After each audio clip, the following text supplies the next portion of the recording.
तीसरा प्रश्न है, राधा ने एक रंगीन कागज से एक हवाई जहाज का चित्र बनाया जैसा कि आकृति 12.15 में दिखाया गया है। ये देख लीजिए, ये एक हवाई जहाज।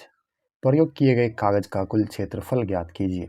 बहुत ही इंटरेस्टिंग सवाल है। इसमें से 1 2 3 मतलब कुल मिलाकर के 5 आकृति, 1 2 3 4 5 आकृति और सारा का क्षेत्रफल निकाल के जोड़ देना है, तब जाके निकलेगा। इस सवाल में बहुत सारे स्टूडेंट फंस जाते हैं। तो हमने देखिए चित्र को कुछ इस ढंग से बनाया है, थोड़ा सा बड़ा करके, ताकि आपको समझ में आए। एग्जैक्ट तो हेलीकॉप्टर हमने नहीं बना पाया। चलिए देखते हैं। सबसे पहले चित्र एक में देखिए 5 सेंटीमीटर जो है ये इसकी भुजा है चित्र 1 का। चित्र 1 से ही शुरू करते हैं। तो 5 सेंटीमीटर है ये और ये दोनों क्या हो जाएगा, बराबर हो जाएगा। ये दोनों बराबर हो जाएगा, ये भी 5 सेंटीमीटर का, क्योंकि ये देखिए हवाई जहाज का जो अगला छोर है बिल्कुल ये जो त्रिभुज है समद्विबाहु त्रिभुज की तरह है, और ये बराबर होगा, ये 5 सेंटीमीटर। अच्छा ये देखिए ये 1 सेंटीमीटर है, ये बिल्कुल इसके बराबर है, तो ये भी कितना सेंटीमीटर का हो जाएगा, 1 सेंटीमीटर का, बराबर है ना 1 सेंटीमीटर का। तो चित्र 1 के लिए सबसे पहले चित्र 1 का क्षेत्रफल निकालते हैं।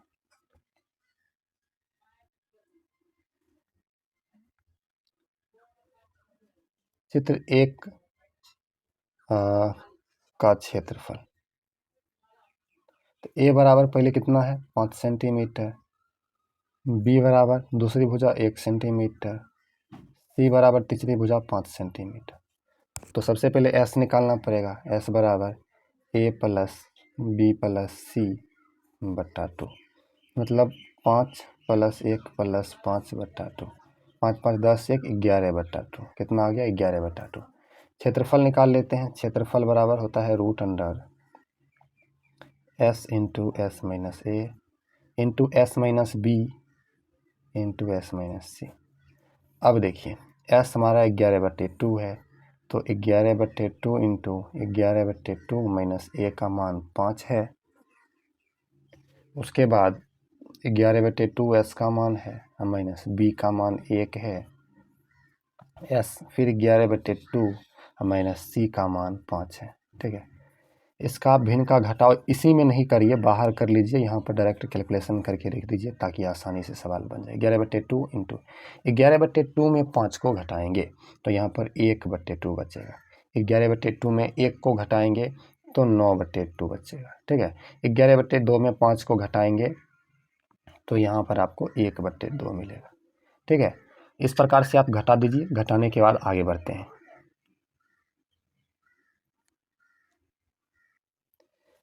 11/2 1/2 9/2 1/2। अब यहाँ पर इसका वर्गमूल निकालेंगे तो बट्टा में 2 2 बार 2 बार 4 बार है तो 2 बार बाहर आ जाएगा। ठीक है, जिसका डबल जोड़ा रहेगा वो बाहर। 9 है, 9 को 3 × 3 लिख सकते हैं, तो 1 3 बाहर आ जाएगा। ठीक है, दोनों 1 है तो उसमें से 1 1 बाहर आ जाएगा, रूट में 11 अकेले बच जाएगा। ठीक है, अब 3/4 इंटू √11 बच गया। √11 का वर्गमूल निकाल कर यहाँ पर दशमलव में हम लिख देंगे। 11 का जो है वर्गमूल 3.132 आएगा और 3/4 से इसमें गुना करेंगे तो 2.48 ये आपका सेंटीमीटर स्क्वायर आएगा। चित्र 1 का क्षेत्रफल आया। चित्र 2 का निकालते हैं। चित्र 2 का क्षेत्रफल, अच्छा बताइए, चित्र 2 आयताकार आपको लग रहा है या नहीं लग रहा है? क्या है ही, देखिए ये आपको ये भुजा और ये भुजा आमने सामने की भुजा बराबर है, और ये भुजा बराबर है। चौड़ाई 1 सेंटीमीटर, लंबाई 6.5, तो क्षेत्रफल बराबर लंबाई गुने चौड़ाई 6.5 सेंटीमीटर स्क्वायर। चित्र दूसरा का क्षेत्रफल आ गया। चित्र तीसरा, ये चित्र तीसरा का क्षेत्रफल, चित्र 3 का क्षेत्रफल बराबर, इसमें क्या होगा, ये कौन सा चतुर्भुज है पता ही नहीं चल रहा है। अगर यहाँ से इधर खींचेंगे ऐसे करके तो आप ध्यान से देखिएगा, ये बीच में है एक त्रिभुज इधर बना, एक त्रिभुज इधर बना, एक त्रिभुज ये बन गया, 3 गो त्रिभुज बन गया। आप या तो एक त्रिभुज का क्षेत्रफल निकाल के 3 से गुना कर दीजिए, या यहाँ पर एक शीर्षलंब खींचकर इसको समलंब में डिवाइड कर दीजिए। जिस प्रकार से आपको सहूलियत लगता है वैसे आप कर दीजिए। हम यहाँ पर ध्यान दीजिए, ये 1 है, ये 1 है, तो ये भी 1 होगा, ये 1 है, ये इसके बराबर है तो ये भी 1 होगा। मतलब तीनों भुजा, ये 2 है, यहाँ से डिवाइड करेंगे तो ये भी 1 हो जाएगा, ये भी 1, मतलब ये त्रिभुज का तीनों भुजा 1 है, मतलब ये समबाहु त्रिभुज है।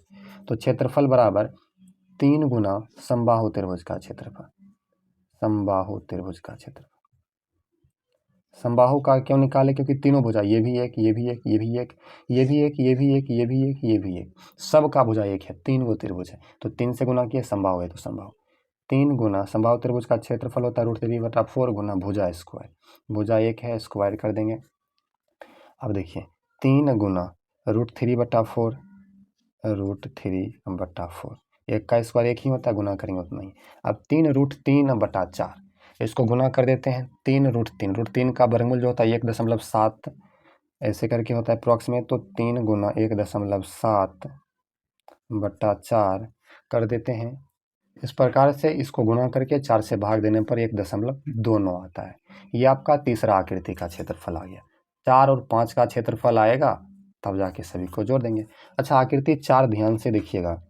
आकृति 4 का ये आपको समकोण त्रिभुज, यहाँ 90 का कोण बना रहा है, सीधी रेखा गई हुई है, इधर भी सीधी रेखा गई है, यहाँ पर भी, ये दोनों समकोण त्रिभुज है। कौन सा त्रिभुज? समकोण त्रिभुज। अब यहाँ पर देखिए, ये जो है, ये यहाँ से यहाँ तक 1.5 दिया हुआ है, यहाँ पर देख लीजिए, यहाँ से यहाँ तक 1.5 दिया हुआ है। उसके बाद ये जो है 6, मतलब आधार और ऊंचाई दिया हुआ है। तो आकृति 4 और 5 दोनों बराबर है, लिख देंगे आकृति 4 और 5 का क्षेत्रफल बराबर 2 गुना 1/2 आधार गुना ऊंचाई। 2 गुना क्योंकि 2 गो चित्र है, 2 गो है, और समकोण त्रिभुज का क्षेत्रफल 1/2 आधार गुना ऊंचाई होता है। 2 गुना 2 कट गया, आधार 1.5 है, गुना ऊंचाई जो है 6 है, इसको गुना कीजिएगा 9.0 आएगा सेंटीमीटर स्क्वायर आ गया। पूरे जो कागज का कुल क्षेत्रफल आया, कितना आया, तो निकालने के लिए सबको जोड़ना पड़ेगा। कागज का कुल क्षेत्रफल बराबर चित्र 1 + 2 + 3 + 4 + 5 का क्षेत्रफल, सबका क्षेत्रफल को जोड़ देंगे। चित्र 1 का, यहाँ पर चित्र 1 का देख लीजिए कितना आया है आपका 2.48, चित्र 2 का 6.5,